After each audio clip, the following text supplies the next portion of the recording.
નમસ્તે ફ્રેન્ડ્સ, મિતાસ કિચનમાં તમારું સ્વાગત છે। આજે આપણે બનાવશું ચોકલેટ અપમ, જે બાળકોના ખૂબ જ પ્રિય હોય છે। તેની વસ્તુ આપણને ઘરમાંથી જ મળી રહેશે અને છોકરાઓને જ્યારે પણ ઈચ્છા થાય ત્યારે તમે બનાવીને આપી શકશો। તો ચાલો આપણે શરૂ કરીએ।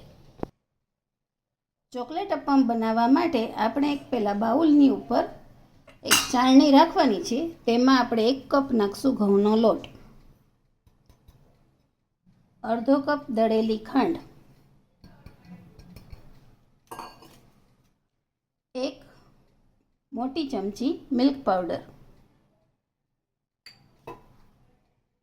2 મોટી ચમચી કોકો પાવડર,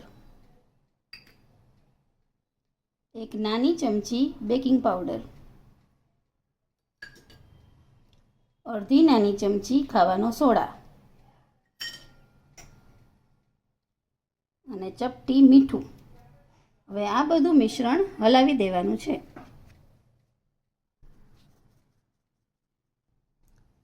હવે આ બધું મિશ્રણ ચાળીને મિક્સ કરી દેવું। હવે આપણે બીજો બાઉલ લેશું, તેમાં પોણો કપ દૂધ નાખવાનું,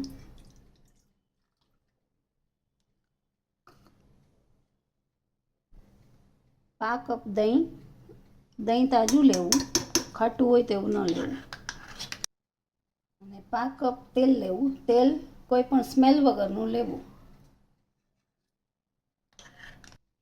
હવે તેમાં 1 ચમચી વેનીલા એસેન્સ નાખવું। હવે આ બધી વસ્તુને બીટરથી મિક્સ કરી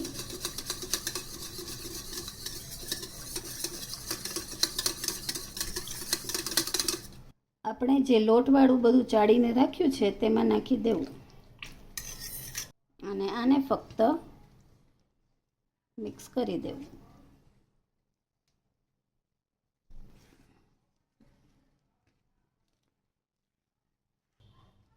હવે છેલ્લે આમાં અડધી નાની ચમચી સફેદ વિનેગર નાખવું।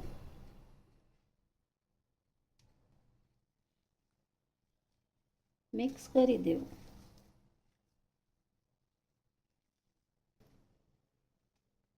આ રીતનું સેમી થીક બેટર રાખવાનું। હવે અપમ પેનને ગેસ ઉપર ધીમા તાપે ગરમ કરવા મૂકવું।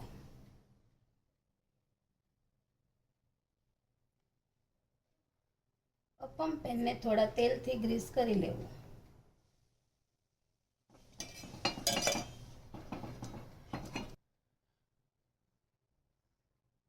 અને હવે 1 ચમચી એમાં બેટર નાખવું।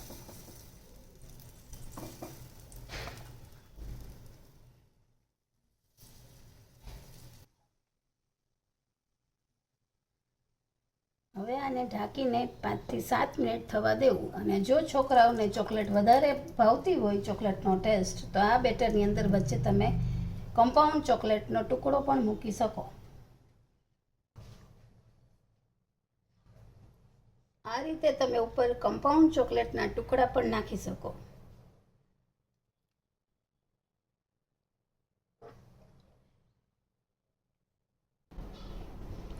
તો તૈયાર છે આપણા ચોકલેટ અપમ। જો તમને મારી રેસિપી ગમી હોય તો વિડીયોને લાઈક કરજો, શેર કરજો અને સબસ્ક્રાઈબ કરજો।